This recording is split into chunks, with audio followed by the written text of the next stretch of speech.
नमस्कार दोस्तों, मैं हूं सैयद नईम और आज मैं पैरामेटा की एक ऐसी जगह पर खड़ा हूं जो बाहर से देखने में शायद एक सामान्य कम्युनिटी ऑर्गेनाइजेशन जैसा लगे, लेकिन इसके पीछे इंसानियत, सेवा और उम्मीद की एक बहुत बड़ी कहानी है और इसका नाम है Parramatta mission. Parramatta mission western Sydney में उन लोगों के साथ काम करती है जो homeless, financial hardship, social isolation और जीवन की कठिन परिस्थितियों का सामना कर रहे हैं। लेकिन पैरामेटा मिशन को समझने के लिए सिर्फ यह जानना काफी नहीं है कि यहाँ जरूरतमंद लोगों को भोजन या दूसरी सुविधाएं मिलती हैं। इसकी असली खूबसूरती इसकी सोच में है कि मुश्किल में पड़े व्यक्ति को केवल मदद का पात्र नहीं बल्कि सम्मान और डिग्निटी के हकदार के रूप में भी देखा जाना चाहिए। यहाँ मील प्लस जैसी सेवाओं के माध्यम से जरूरतमंद लोगों को भोजन, इसेंशियल आइटम्स, शावर, लॉन्ड्री और अन्य सहायता उपलब्ध कराई जाती है। यह जरूरत के अनुसार लोगों को केस मैनेजमेंट और दूसरी कम्युनिटी सर्विसेज से भी जोड़ता है। यानी सोच केवल यह नहीं है कि आज किसी को खाना दे दिया और जिम्मेदारी खत्म हो गई, बल्कि यह समझने की कोशिश भी है कि वह व्यक्ति इस परिस्थिति में पहुंचा कैसे और उसे आगे अपने जीवन को बेहतर बनाने के लिए किस तरह से कार्य करना चाहिए। मुझे लगता है कि यहीं से भारत के लिए एक बहुत बड़ी सीख निकलती है। भारत में सेवा और दान की परंपरा बहुत पुरानी है। हमारे मंदिरों में अन्नदान होता है, गुरुद्वारों में लंगर चलता है, मस्जिदों में भी कम्युनिटी ऑर्गेनाइजेशंस के माध्यम से जरूरतमंदों की मदद की जाती है और लाखों लोग व्यक्तिगत रूप से भी गरीब और जरूरतमंद लोगों की मदद करते हैं। लेकिन हमें इस सेवा भावना को और ऑर्गेनाइज बनाना होगा। हमें केवल यह नहीं सोचना चाहिए कि किसी गरीब व्यक्ति को आज खाना कैसे मिले। देखिए, जो अभी मैं पैरामेटा मिशन के करीब पहुंच चुका हूं और देखिए बहुत सारे कैंप्स लगे हैं। ये सभी कैंप्स जो हैं यहाँ के गवर्नमेंट ऑर्गेनाइजेशंस के हैं जो फ्री में सजेशन देते हैं। देखिए, पुलिस की भी यहाँ पुलिस का भी एक स्टॉल लगा हुआ है और ये एक सोच है, ये किस ऑर्गेनाइजेशन का काम है कि ये सारे गवर्नमेंट ऑर्गेनाइजेशंस को एक जगह इकट्ठा करके जरूरतमंद लोगों की सहायता करने के लिए ऐसा इन्हें प्रेरित करते हैं और ये सारे गवर्नमेंट डिपार्टमेंट्स लोगों की सहायता करते हैं। इसमें कुछ चैरिटी ऑर्गेनाइजेशंस भी है, लेकिन हमें इस सेवा भावना को ऑर्गेनाइज बनाना होगा अपने देश के लिए। और हमें केवल यह नहीं सोचना होगा कि गरीब व्यक्ति को आज खाना कैसे मिले, बल्कि यह भी सोचना होगा कि उसे सुरक्षित रहने की जगह कैसे मिले, हेल्थ केयर तक कैसे उस तक पहुंचे, नौकरी या स्किल ट्रेनिंग कैसे मिले, मेंटल हेल्थ सपोर्ट कैसे मिले, धीरे धीरे वह व्यक्ति आत्मनिर्भर कैसे बने।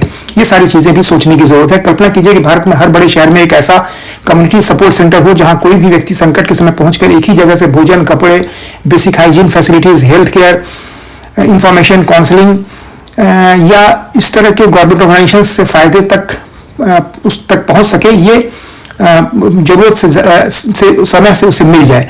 ऐसे जरूरतमंद व्यक्ति को अलग अलग ऑफिस के चक्कर न लगाना पड़े और उसकी समस्या को एक कंप्लीट सॉल्यूशन के रूप में देखा जा सके।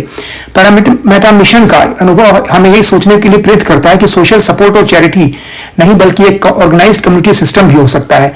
यहाँ वॉलंटियर्स की भूमिका में बहुत महत्वपूर्ण है वो लोग जो समाज में बदलाव चाहते हैं, क्योंकि समाज में बदलाव केवल सरकार या बड़ी ऑर्गेनाइजेशन से नहीं आता है। आम लोग अपने समय, मेहनत और कंपैशन से भी ज्यादा योगदान कर सकते हैं।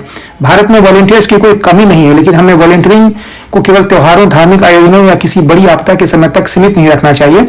अगर हम हर शहर के हजारों लोग महीनों में सिर्फ घंटों में कम्युनिटी सर्विस दें तो हम बुजुर्गों की जरूरत पड़ने पर उनकी सेवा अच्छी तरीके से कर पाएंगे। और इस तरह के मिशन की बहुत आवश्यकता अपने देश को भी है, क्योंकि बहुत सारे ऐसे लोग हैं जो जरूरतमंद लोग हैं लेकिन उन्हें सही तरीके से रोटी और कपड़ा, मकान ये नहीं मिल पाता है। जो मैंने यहाँ पर देखा कि ऑस्ट्रेलिया में पैरामेटा मिशन इस तरह की जरूरतों को पूरा करता है और सम्मान देता है, सम्मान के साथ पूरा करता है।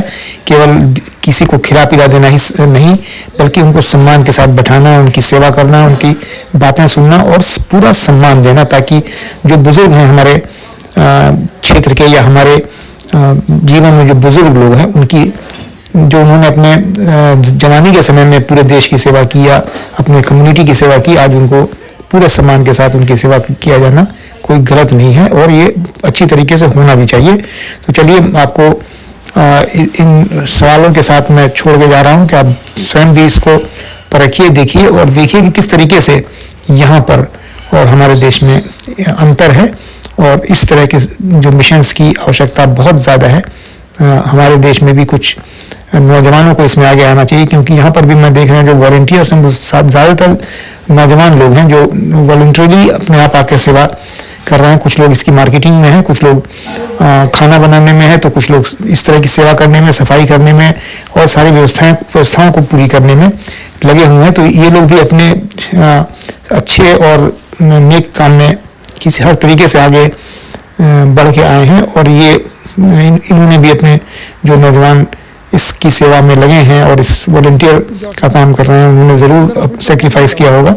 ये सब भी हमें समझने की ज़रूरत है, और एक ऐसा काम है जिसमें बहुत ज़्यादा सोशल वर्क और रिसर्च की ज़रूरत है, और समझने की ज़रूरत है कि किस तरीके से इसको अच्छे बड़े पैमाने तक किया जा सकता है। और सरकार की